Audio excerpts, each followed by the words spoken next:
안녕하세요. 반갑습니다. 요즘 요번 주에 좀 자주 뵀던 것 같은데 맞나요? 제가 워낙 톡방에서도 많이 나오고 영상으로도 자꾸 올라오고 그래서 어 이번 주에 좀 이제 여러 논란이 있는데 뭐 이제 차차 검증이 되겠죠. 예, 이제 그 얘기는 이제 그만하도록 하고요. 막 이런저런 일이 있다 보니까 제가 이제 이번 주에는 좀 책을 제대로 못 읽다가 요번에 읽은 책은 좀 속도감 있게 금방 읽을 수 있어가지고 제가 이제 일 끝나고 뭐 이렇게 아니면 출퇴근 중에 잠깐씩 이렇게 열심히 봐가지고 이제 읽었습니다. 오늘 소개해드린 책은 김기수 그 박사님의 중국 도대체 왜 이러나라는 책이에요. 자, 요 책입니다. 제 책이 거꾸로 보이실 건데 제가 일부러 그래서 조금 잠깐 길게 보여드릴게요. 예, 제가 셀카로 찍고 있기 때문에 이게 그 좌우 반전 기능이 없어요, 휴대폰에. 그래서 이제 수정을 지금 할 수가 없습니다. 뭐 노트북 보면서 하면 연결 다 해가지고 보면 할 수 있긴 한데 제가 그렇게까지 할 여건은 안 되고요. 자, 요 책인데 그 일전에 그 작가님 영상에서 뭐 아시겠지만 제가 대부분 하고 있는 이런 뭐 하고 있는 내용이라든가 아니면 뭐 읽고 있는 책이라든가 하는 것은 다 대부분 이제 작가님에게 영감을 받아서 하는 거니까 이렇게 이제 제 말씀 들으시고 같이 이해하시고 작가님께서 말씀하셨던 것과 또 다른 부분들 아니면 이제 뭐 예를 들어 이런 이제 박사님이 책을 한 권 내시는 게 아니잖아요, 그죠? 그러면 이제 작가님께서 주제로 하셨던 책이 있으면 저는 또 다른 이제 같은 저자분의 다른 책을 가지고도 이렇게 말씀을 조금씩 나누면서 생각을 우리가 이렇게 조금씩 사고를 확장해 나가는 식으로 계속해서 제가 느낀 점을 같이 공유하면서 우리 모비커님들과 함께 공유하는 시간, 공부하는 시간을 갖도록 하겠습니다. 이 책에서는 이제 뭐 제목이 굉장히 자극적이죠. 중국 도대체 왜 이러나. 뭐 셉니다. 이 책이 언제 나온 거냐면요. 이거 참고로 이거 절판돼 있어서 중고책 구하셔야 돼요. 이 책이 언제 나온 거냐면 2010년에 나온 책이에요. 12월 30날 거의 말일에 대해서 그러니까 지금부터 벌써 10여 년 전에 나와가지고 읽으면서 좀 놀랐던 게 그 당시에는 막 다들 막 중국이 굉장히 막 앞으로 미국을 이길 것이다 막 이렇게 막 얘기하고 막 그 되게 유명한 그 기업가들 있잖아요, 아니면 투자자들 이런 분들이 막 중국에 막 들어가서 앞으로 중국의 세상으로 바뀔 것이다 막 그러면서 자기 자녀들 데리고 들어가서 뭐 중국어 공부한다고 막 이렇게 정말 이렇게 막 하는 그런 붐이 있을 때에 이런 완전히 상반된 그런 내용을 이렇게 주장하신 분이에요. 딱 보는 순간에 우리 작가님이 딱 생각이 났습니다. 네, 시작하겠습니다. 책의 25페이지에 보면 세력 균형의 원리라는 그런 이제 문구가 하나 나오는데, 이제 이거는 이제 한반도의 그 평화 유지가 된 그런 역사들에 대해서 이렇게 잠깐 얘기를 나눠요. 그 이제 뭐냐면 이제 우리가 이제 일제 치하를 이제 그 잠시 겪었잖아요. 그리고 난 다음에 이제 핵 두 방 맞고 일본이 이제 동아시아에서 다 물러나죠. 그러면서 이제 힘의 공백이 생기는 거예요. 그러니까 이제 일본이라는 점령국이 한국에서 위치를 차지하고 있을 때에는 이제 세력 균형이 이제 일본에 의해서 맞춰졌는데 이제 일본이 잡고 있었으니까. 근데 이제 이 나라가 나가면서 이제 뭐 이제 세력이 이제 공간이 비잖아요. 이제 그게 비면서 이제 힘의 공백이 이제 비게 되면서 이제 38선 기준으로 이제 남북으로 이제 나눠지면서 이제 그 소련과 그 다음에 중국, 그 다음에 미국 이런 식으로 해가지고 이제 양 진영으로 나눠지는데, 이제 이렇게 나눠진 다음에 이제 양쪽에서 소련이 먼저 이제 언제냐? 소련이 48년, 1948년에 그 이제 그러니까 1948년에 이제 남과 북의 그 이제 정권이 하나는 이제 공산 정권, 하나는 이제 자본주의 정권, 민주 정권 이렇게 이제 이렇게 세워지잖아요. 그렇게 세워지고 난 다음에 그해 12월에 소련이 이제 북한군으로부터 철수를 하고 그 다음에 그 다음에 6월까지 미군도 이제 다 철수를 해요. 예, 그러면서 이제 세력 균형이 맞아진 거죠. 얼핏 보기에 맞는데 이제 맞지 않다라고 얘기를 하는 거예요. 이제 맞지 않은 부분이 이제 뭐 어떤 부분이 있냐면 이렇게 이제 힘의 공백은 이제 동시에 이제 거의 같이 빠져나갔으니까 이제 남북으로 나눠졌으면 된 건데 그게 문제가 아니라 미국은 그러니까 북한은 중국이라는 나라 그리고 소련이라는 나라와 국경을 굉장히 이제 가깝게 접하고 있으면서 그 배후에 이게 든든한 뒷배가 있는 거죠. 있는데 한국은 당시 이제 미국으로부터 경제적인 원조도 받으면서 이제 굉장히 이제 막 이렇게 활기차게 움직이지만 중요한 건 이 우리가 그 군사적인 부분에 있어서는 미국은 너무 먼 나라였던 거예요. 우리하고 이렇게 뭐 국경이 이렇게 나란히 붙어 있는 이런 나라가 아니었던 거죠.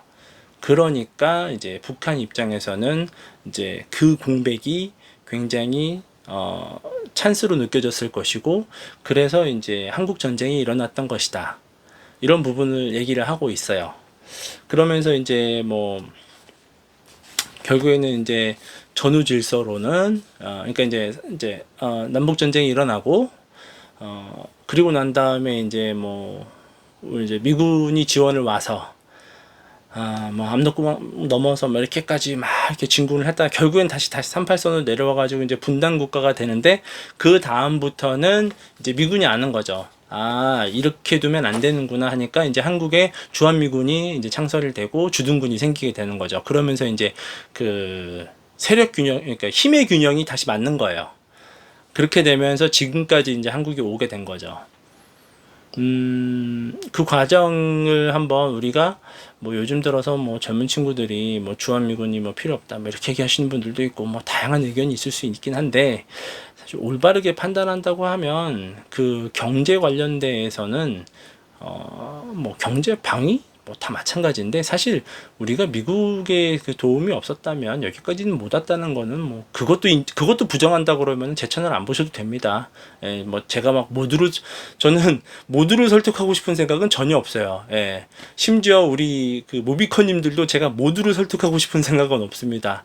제가 그럴 능력이 안 되거든요. 그러니까 제 이제 말씀이 이게 뭐라고 그럴까 마음에 받아들여지시는 분들이 많이 보셨으면 좋겠어요. 저는 그 정도만 돼도 제가 많은 역할을 충분한 역할을 하고 있다라고 생각을 하고 싶습니다. 제가 얼마나 부족한 사람인데요. 더 능력 있으신 분들이 많이 나와야 되니까. 예. 근데 아무튼 갑자기 얘기가 잠깐 샜는데, 이제 이런 부분들이 조금 이제 민감할 수 있기 때문에 제가 이렇게 잠깐 사설을 넣은 건데, 여기에서 우리가 이제 고민을 해봐야 되는 게, 이제 미국이 이제 고립주의로 가고 있잖아요, 지금. 굉장히 스트레스를 많이 받아서 이제 고립주의로 가면서 내가 나라가 발전해야지 이런 식으로 얘기한 게 지금 뭐 트럼피즘이고 그게 트럼프에서만 시작된 게 아니라는 것도 우리가 이미 이제 책을 통해서 다 이제 봤고 그럼 이제 이 시간이 굉장히 이게 변화되는데 시간이 오래 걸려요. 근데 이게 오래 걸리는 거는 이제 이게 네트워크의 확장 효과인데 이게 모든 일이요 이게 한 번에 이렇게 탁 이렇게 뭐 바뀌는 게 아니고 모든 게 이게 확장되면서 계속해서 번지다가 어느 순간에 이제 상전이가 되는 거거든요. 이 상전이가 갑자기 뭐 하루아침에 아무 일이 없었던 게 뚝뚝 바뀌는 뭐 그럴 수도 있긴 한데 이런 국제적인 시스템은 그렇게 이제 잘 안 움직이죠. 지금 요 부분을 보면서 우리나라가 그 과거에 이제 이런 지금 잠깐 말씀드린 부분을 고민을 해보면 이거에 빗대어서 지금 예를 들어가지고 지금 소련에서 소련, 러시아 쪽, 그런 동유럽 쪽, 여기에서 지금 미국이 발을 빼잖아요. 그죠? 물론 이제 그 전에도 뭐 여러 나라들에서 이제 무기까지 다 버리고 나오면서 이제 다 뺐잖아요. 근데 이제 그 미군을 이게 다 철수를 하고 있단 말이에요. 근데, 작가님, 제가 왜 전에 한번 제 영상에서 말씀드렸는데, 저는 작가님이, 지금 당장 이제 다음번 위험한 지역은 대만보다는 이제 중동이라고 이렇게 지금 예상을 한다. 중동일 수도 있다. 이렇게 말씀하실 때 저 진짜 머리 땅 했다고 했잖아요. 머리가 깨지는 것처럼. 이거를 보면, 이 책을 보면 우리 과거의 역사를 다시 한번 생각해 보면서 중동의 현 시점이 바뀔 수 있다는 게 진짜 가능성이 너무 높구나. 아니, 왜냐면 중동에 지금까지 그 진짜 골치 아픈 중동의 그런 다양한 그 이데올로기들 있잖아요. 막 서로 막 뭐 수니파 시아파부터 해가지고 아주 그냥 앙숙 중에 앙숙이잖아요. 근데 그 앙숙 중에 앙숙들을 다 지금까지는 미국이 잡고 있었거든요. 압도적인 힘으로 잡았기 때문에 지금까지 잡혀서 지금 이 정도로 잡혀서 온 거예요. 근데 고립주의로 미국이 가면, 미국이 빠지면 이제 힘의 공백이 생기는 거죠. 그러면 이제 이 책에서 나왔던 것처럼 아까 그 단어 세력 균형의 원리가 이제 그 원리에 변화가 생기는 거예요. 힘의 균열이 무너지는 거죠. 그러면서 분명히 이제 어떤 일이 조금씩 이제 변화가 감지되지 않을까. 근데 이게 뭐 당장 오늘 내일 중에 일어나는 이런 개념은 아니에요. 그럴 수도 있긴 하지만 전쟁이라는 게 뭐 예고되고 나오는 전쟁에는 사실 의미가 없죠. 대부분 예고하기 전에 이제 진짜 발발이 되는 경우가 진짜 문제가 되죠. 예고가 되면 각국들이 막 서로 막 말리고 뭐 아니면은 더 센 나라에서 뭐 더 위협해가지고 전쟁하지 마 이런 식으로 할 수도 있는 건데 그게 아니니까 예측이 안 돼요. 전쟁이라는 게 사실은. 근데 이런 부분도 우리가 고민을 같이 해보면 앞으로 그런 중동의 화약고가 과연 언제 터질 수 있을지 굉장히 그 깊게 고민을 해봐야 된다. 우리가 고민을 하면 할수록 결론은 아시죠? 결론은 간단합니다. 그런 그 나라에 얽매이지 않고 내 가족을 대피시킬 수 있는 정말 단순하고 간단한 방법이 있죠. 비트코인과 모빅을 잘 준비하고 잘 붙들고 계셔야 돼요.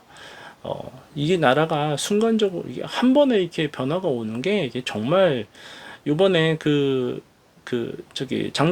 작년 뭐 저기 봤잖아요. 그 우크라이나하고 러시아하고 붙으면서 유럽 전체가 난리가 났잖아요. 그죠? 유럽 전체가 난리가 났어요.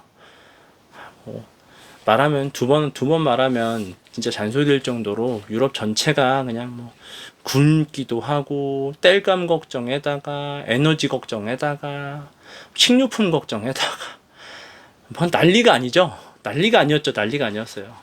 그러니까 중동의 그런 변화가 감지가 됐을 때 우리나라가 거기서 자유로울 것이다 라고 생각하시는 분들은 뭐 어쩔 수 없죠. 그러면 제천을 굳이 안 보셔도 되는 거겠죠.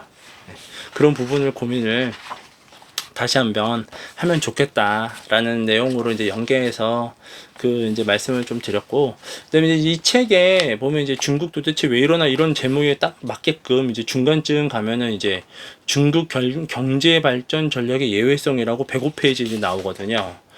근데 막 이런 거 보면은 뭐 대단해요. 여기 보면은 이제 중간에 그 경제 성장에 대해서 이제 잠깐 짤막하게나마 이런 이제 얘기가 나오는데 이제 110페이지, 111페이지 관련된 내용을 이제 잠깐만 소개를 해드릴게요. 이제 나라가 있어요. 나라가 있으면 이 나라가 이제 발전하기 위해서는 되게 다양한 이제 여러 조건이 갖춰져야 되는데 그 중에서 이제 제일 중요한 게 뭐냐면 생산성이 이제 향상이 돼야 된다는 거예요. 기술적인 진보가 이루어져야 된다고 이제 주장을 하죠. 이제 당연히 뭐 기술이 진보해야 되는 게 맞죠. 예. 근데 이제 역으로 생각을 해보면, 이제 중국이 너무 샴페인을 일찍 터뜨렸다는 거죠. 예. 이 책에 지금 이게 2010년도 책인데 이분이 그 주장을 하고 계시는 거예요. 중국이 샴페인을 너무 일찍 터뜨렸다는 말은 나중에 나왔지만 이 책에는 이미 그 논리가 다 들어가 있어요.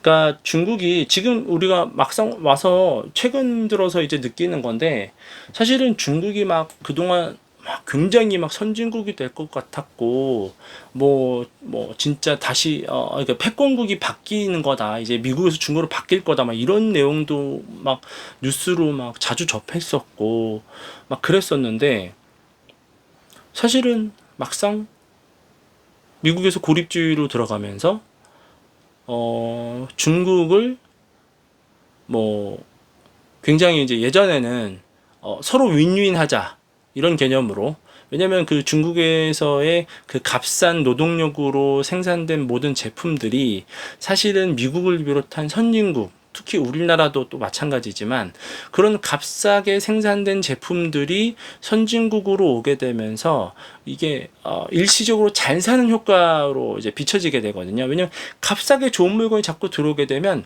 같은 소득을 가지고 저렴하게 지출을 하면서 좋은 걸 쓸 수 있기 때문에 당연히 왜곡 현상이 일어나요. 예, 근데 그 왜곡 현상이라는 게 뭐 좋다 나쁘다는 개념보다는 그런 시스템을 통해서 우리가 이제 그 상대적으로 이제 모두가 발전을 하게 되는 건데, 뭐 그게 이제 생산한 국가도 그렇고 그것을 수입한 국가도 그렇고 그게 다 잘 살게 되는 건데, 여기에서 지금 미국은 고립주의로 가면서, 그리고 중국이 샴페인을 너무 일찍 터뜨리면서 이제 선을 넘어간 거잖아요. 그 이제 뭐 미국 뭐 너네 이제 뭐 이러지 마, 뭐 이런 식으로 이제 뭐 간단하게 뭐 이렇게 막 훈시도 하고, 중국에서 실제 그랬죠. 외교부 대변인이 막 훈시하죠. 미국 상대로 막 그러잖아요. 막 굉장히 강한 어조로, 그것도 심지어. 그러면서 요즘 뭐 보면은 중국 지금 상황이 굉장히 안 좋죠. 예, 누가 봐도 안 좋다는 거 다 알고 있죠. 실업률도 뭐 상상을 초월할 정도로 올라가 있어서 저 정도면은 사실 일반적인 그런 자본주의 쪽이라면 정권이 그냥 바로 교체가 될 정도로 안 좋은 것 같은데, 뭐 공산당이다 보니까 이제 아무래도 그 시스템이 그래도 버티고 있는 중인데, 이 책에도 보면은 이제 기술적 진보가 이루어져야 되는데 중국은 그게 안 되고 있다라고 그래서 이 표현을 해요. 그러니까 뭐냐면, 지금 우리가 막상 느끼는 게 막상 이제 미국에서 모든 기술적인 관련된 거, 막 이렇게 하이테크 관련된 것들을 지금 전부 다 맡고 있잖아요. 싹 다 맡고 있죠. 불과 한 보름 전인가? 지난주인가에도 뉴스가 나왔죠. 그 중국에서 생산된 최신 전자제품에 하이닉스 반도체가 들어가서 지금 좀 또 논란이 일어났었죠. 뭐 제 생각인데 그냥 추측인데, 아마 하이닉스가 다이렉트로 수출하지는 않았을 거고 어딘가에 이제 계약을 맺어 수출한 게 그게 이제 넘어가지 않았을까. 그럼 이제 또 그 라인도 또 차단이 되겠죠. 그러면서 이제 계속해서 뭐 이렇게 조금씩 더 차단이 되면서 이제 완전히 막히겠죠, 수입 자체가. 그렇게 되면 중국이 지금 어떻게 됐나요? 그렇게 되면서 어떻게 됐나요? 그 실질적으로 막 많이 되게 다양한 신제품들만 만들어가지고 뭐 일부 중국 기업들, 국영 기업들 있잖아요. 굉장히 막 하이테크로 막 많은 제품들을 막 외국에 수출하면서 막 우리나라 삼성 제품 저기 뭐야, 휴대폰 그것도 막 시장 점유율 막 내려가고 있었고 막 그랬었잖아요. 근데 실질적으로 이제 막 와서 다시 보면, 그렇다고 우리나라의 삼성전자의 그 스마트폰 점유율이 올라가는지는 모르겠어요. 그렇게까지는 제가 시장 조사는 안 해봤지만, 걔네들이 요즘 생산하고 있는 제품의 퀄리티가 예전만 같지 않다라는 거는 우리가 조금씩 느끼고 있잖아요. 그죠?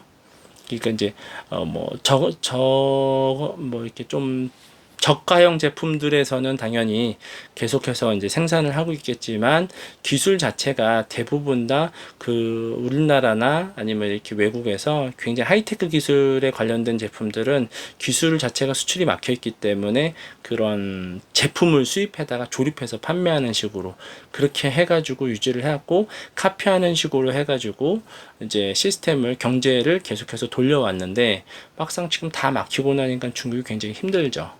그러면서 지금 말이 거의 다 많이 쏙 들어갔죠. 요즘 뭐 예전처럼 뭐 중국이 뭐 미국이다 이런 뉴스 이제 저는 요즘 본 적 없는데, 요즘도 나오나요? 요즘 뉴스 볼 시간이 없어갖고 아예 보지도 않고 있는데, 뭐 그런 부분들을 이 책에서 이렇게 강조를 해요.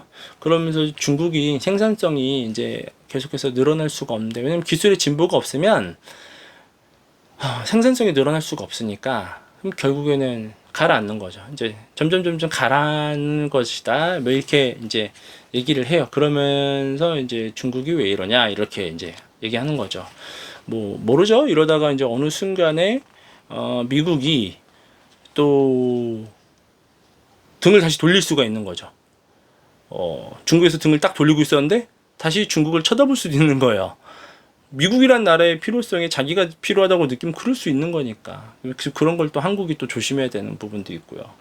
예. 하지만 그럴 확률이 그렇게 많지 않아 보이죠. 사실은. 그런 게 요즘 이제 금리 인상하는 거에서도 좀 보이죠.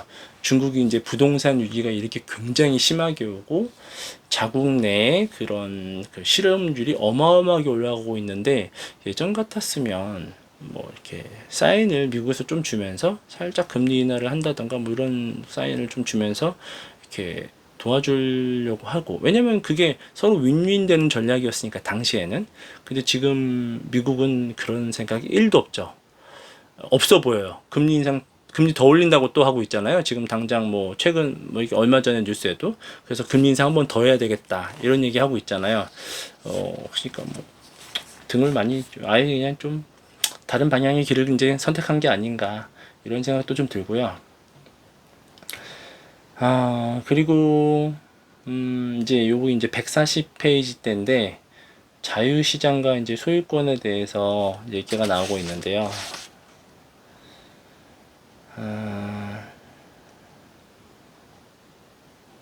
그냥 뭐 자본주의하고 사회주의에서 제일 큰 차이가 아무래도 이제 자본주의는 생산한 만큼의 내 이득이 늘어나기 때문에 열심히 노력한 만큼 나의 이득이 되기 때문에 열심히 하는 거고, 사회주의는 그게 안 된다. 뭐 그런 건데, 사실 여기도 맹점이 있는데, 이제 자본주의도 뭐 사회주의도 마찬가지입니다.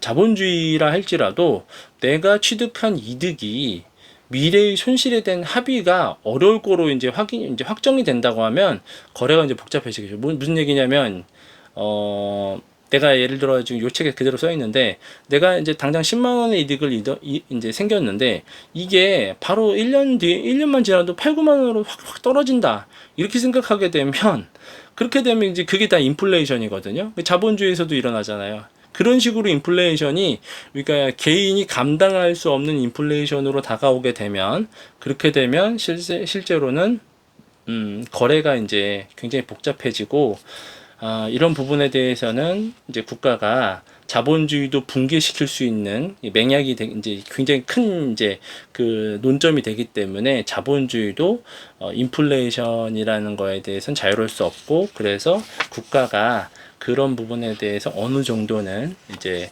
컨트롤을 해야 된다. 뭐 이런 내용 나와 있고요. 이제 그러면서 이제 또 나온 내용이 뭐냐면, 이제 예전에 우리나라 뭐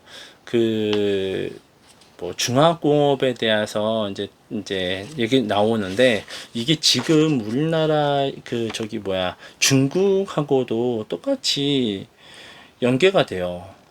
이게 이제 요거는 153페이지 4페이지 내용인데, 뭐냐면 우리나라가 예전에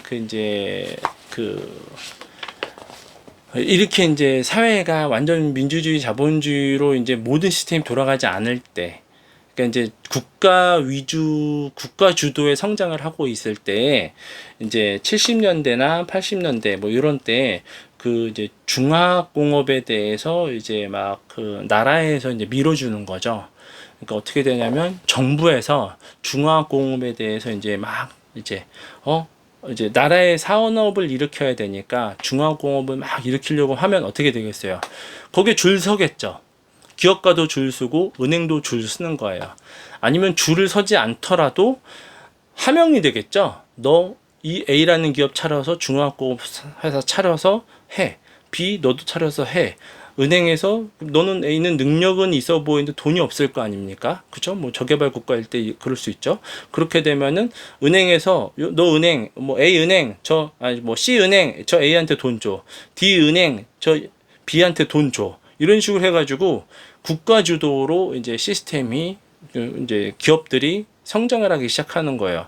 우리나라가 이제 중화공업이 이제 그런 식으로 일어났는데, 이제 이게 80년대 초에 이제 구조조정을 단행하게 되는 거예요.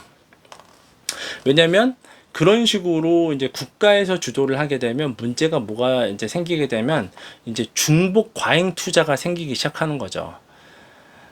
원래 이게 시장에서 그 생산과 그 수요를 이게 조절하면서 이렇게 자연스럽게 생기지 않게 되면 당연히 이런 문제가 발생이 되게 돼 있죠.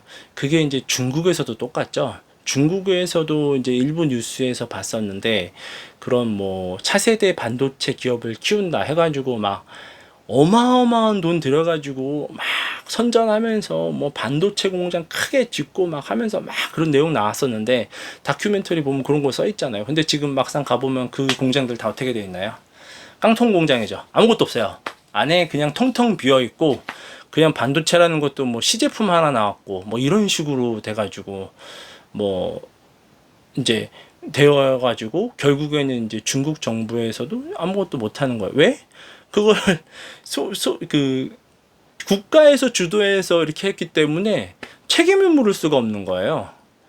왜냐면 그 사업을 한 주체도 내가 하겠다고 돈 주세요라고 했다는 게 보다는 나라에서 막 해야 된다고 하니까 너 해봐 이렇게 했던 거고, 그 다음에 그 큰 어마어마한 돈을 들일 때 뭐 아시겠지만 중국 다 국영은행 아닙니까? 은행에서 다 그 정부가 밀어주니까 한 거 아니니까 이게 책임질 사람이 없는 거예요. 그런 식으로 이제 중국도 지금 이제 똑같이 우리나라 과거하고 똑같이 이게 지금 다 터지는 거죠. 그러면서 이제 몇몇 기업으로 이제 좀 통폐합이 되겠죠. 그러면 어떻게 되나요? 한국 같은 경우에는 그렇게 되면서 이제 우리는 아무래도 이제 시스템 자체가 그런 과도기에서 이런 이제 시장 경제 개념으로 이제 재탄생하게 되는 거예요. 이런 기업들이 이제 통폐합을 하게 되면 어떻게 되겠어요? 통폐합을 한다는 얘기는 뭐냐면 문제가 발생이 됐고 누군가 책임을 져야 되는데 그에 앞서서 이런 책임져야 될 상황, 이제 책임을 지고 안 지고 문제가 아니라 문제가 발견이 됐으니까 이걸 해결을 해야 되잖아요. 그럼 해결을 할 때 문제 일으킨 사람한테 해결할 수는 또 없잖아요. 그러면서 이거를 자연적으로 해결할 수 있는 사람들 시장 안에서 이제 움직이면서 시장 주도 경제로 바뀌는 거예요. 그러면 앞으로는 이런 통폐합된 기업들이 국가에 의해서 이제 막 컨트롤이 막 강하게 예전처럼 되는 게 아니라 그 통폐합된 기업 ABC가 합쳐서 1이란 기업이 됐으면 이 1번 기업은 앞으로는 자생하기 위해서 노력하기 시작하는 거예요. 국가 지도형에서 이제 바뀌는 거지. 그게 망가졌으니까 거기서 잘못된 게 이제 수정된 거니까. 그러면 이 새로 만들어진 이 1번이라는 기업은 앞으로 돈을 빌릴 때 뭐 초창기에는 국가에서 또 이렇게 밀어주겠지만 그 단계를 넘어간 다음부터는 자력으로 움직이기 시작해야 되기 때문에 은행들도 그냥 돈을 함부로 주지 않는 거죠. 그러면 자연스럽게 1번이라는 기업들은 시장에 의해서 조절이 되고 시장에서 내가 살아남기 위해서 노력하게 되고, 그러면 당연히 이 기업의 실적이 좋아지면 그런 대출도 은행들의 이제 자동으로 이렇게 연계되겠죠. 부실 기업인데 이제 은행들이 돈을 못 주겠죠. 왜냐면 저게 통폐합이 된 걸 알고 있는데 은행에서 이제 나라 정부에서도 쟤네 이제 뭐 이렇게 밀어주라는 말도 안 했는데 돈을 함부로 주지는 못하잖아요. 그럼 누군가 책임 다 져야 되는데 이제부터는. 그러니까 이제 자연스럽게 우리나라는 이제 시장 경제로 바뀌면서 이런 것들이 이제 시스템이 바뀌어 온 건데 중국은 이제 그게 안 된다라고 써 있는 거예요. 이 책에. 뭐 지금도 마찬가지고 그때 당시에도 마찬가지고 지금도 마찬가지죠. 그러면 이제 뭐냐면 이게 이제 정치에서 시장으로 이런 부분들은 경제 관련된 게 넘어와야 되는데 이제 정치와 경제가 이제 분리가 돼야 되는 거 자연스럽게. 예, 자연스럽게 분리가 되는데 지금 중국 보시면 그런 모습 하나도 안 보이죠? 하나도 안 보입니다. 그럼 어떻게 해야 돼요? 그러면 과오를 일으켰던 사람들, 잘못을 일으켰던 사람들이 또 다시 그 시스템을 또 좌지우지하게 되는 거예요. 그러면서 이제 저희 나라처럼 이제 분리가 되면서 시장은 시장대로 이렇게 자연스럽게 이제 좀 더 나은 생산성을 향상하고 신기술을 위해서 나아가고 이런 부분을 해야 되는데 중국은 그게 안 되는 거예요. 왜냐면 어차피 국영기업이니까. 그죠? 그러면은 뭐 뭐 그 사기업이 아닌데 뭐 나를 위해서 일을 해야 되는 건데 그게 안 되는 거죠. 서로들 그냥 저 위에 계신 분들끼리, 그러니까 이제 저기 이제 뭐 주로 이제 뭐 지도부 쪽 라인이겠죠, 중국에. 그런 분들끼리 서로 돌아가면서 내 이득만 챙기는 거지 사회 시스템의 이득을 챙긴다는 개념하고는 좀 틀리는 거야. 왜냐면 내 회사가 아니거든요. 나는 거기에 있을 동안은 나의 이득만 좀 챙기면 되는 거지. 그거 어차피 나라 거거든요, 그 기업도. 뭐 그런 개념이에요. 그리고 그렇게 되면 어떻게 될까요? 여기서 간단하게 그냥 나오겠죠. 뭐냐면 중진국 함정에서 못 나오는 겁니다. 나올 수가 없죠. 그 기업이 다 내게 아닌데. 저라도 그러겠는데요. 이렇게 생각이, 이렇게 저도 뭐 저 같은 사람도 그럴 거예요. 예를 들어가지고 뭐 화웨이라는 기업에 제가 뭐 밑도 끝도 없는 얘기로 그냥 기준 잡자면, 제가 중국의 무슨 뭐 고위층의 뭐 자녀예요. 근데 화웨이라는 기업이 있어. 근데 얘네 요즘 잘 못 나간다더라. 너 좀 가가지고 해봐라. 그러면 저는 가겠습니다. 딱 가가지고 제가 화웨이 살릴 것 같아요? 못하러 살려요? 화웨이가 내 것도 아닌데. 나 거기 가가지고 나도 돈만 잘 열심히 빼먹다 나오는 거죠. 그게 뭐 솔직히 자본주의 사회주의 제일 큰 차이 아니에요. 그게 중진국 함정에서 못 나오죠. 거기서 예를 들어가지고 만약에 지금 중국이 예를 들어가지고 옛날 등통평 때처럼 시장 경제를 이제 정치와 경제를 좀 나누는 거예요. 정치는 공산주의지만 경제는 자본주의를 본받아야 된다. 막 이런 식으로 해가지고 막 해야 되는데, 지금 뭐 시진핑 그런 거 아니잖아요. 시진핑 그런 거 아니니까 못 나오죠. 나올 수가 없어요, 구조적으로. 되게 간단하죠. 그냥 작가님이 주신 이런 다양한 그 소스들 있잖아요. 이런 걸 보면은 굉장히 그 음모론적이지 않으면서 미래가 굉장히 밝게 보여요. 저는 참 그래서 굉장히 작가님한테 감사하게 생각을 합니다.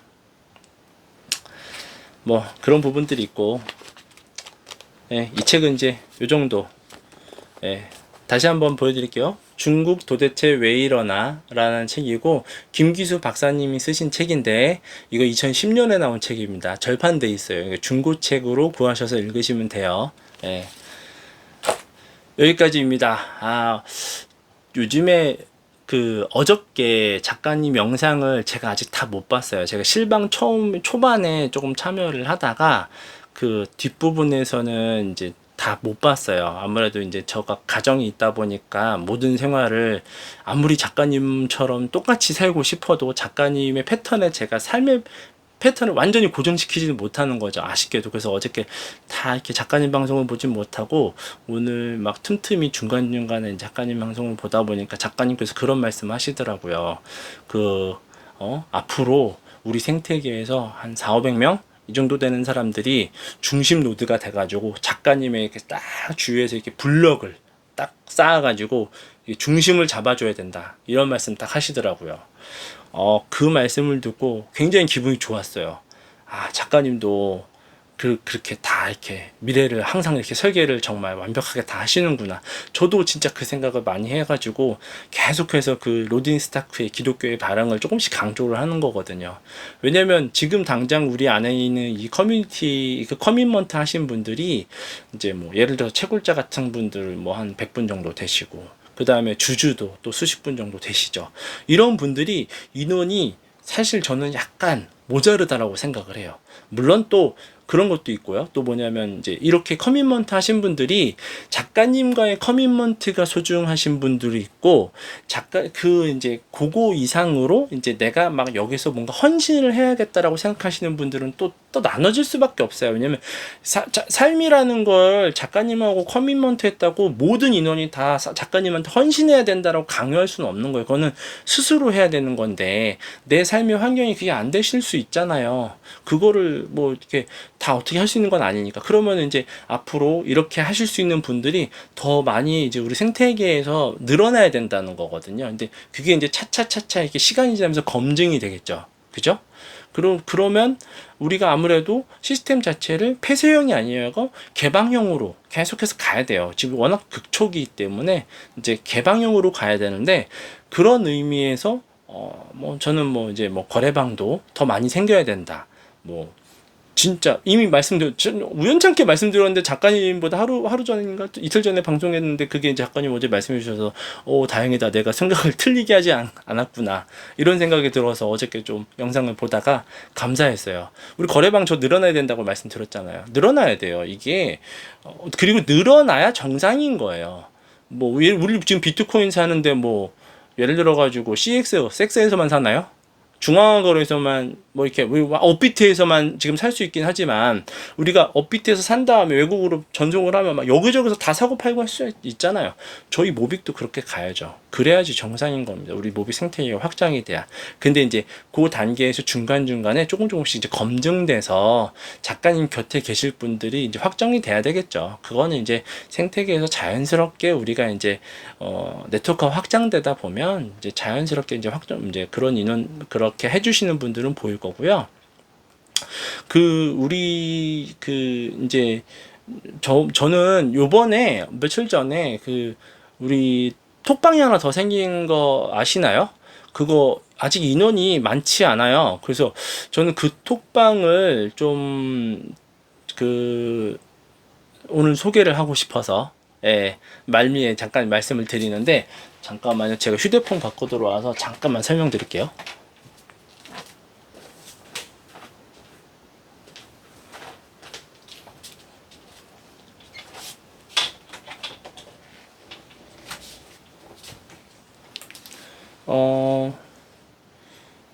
이 톡방이 제가 영상 촬영 끝난 다음에 오늘은 요 톡방을 좀 링크를 걸어 드릴게요. 이 톡방 이름이 요거다.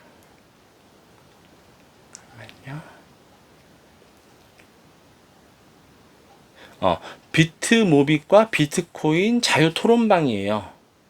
그리고 이제 방장님은 피지컬 디짓이라고 이게 이제 되어 있으신데, 전 이분이 만드신 요 방이 좀 여러분들이 같이 이렇게 생각을 공유하시기 좋을 것 같아요. 여기 지금은 인사말에 뭐라고 됐으면, 저는 비트코인과 비트모기 홀더이자 강력한 지지자이자 오랜 업계 종사자로서 기존 커뮤니티와는 조금 결이 다른 조금 더 자유롭게 관련 이슈를 논리적으로 이렇게 좀 말씀을 나누고, 뭐 이런 식으로 이제 소개가 되어 있거든요. 뭐 이렇게 냉철하게 이제 외부자의 시선으로도 너무 좋아요.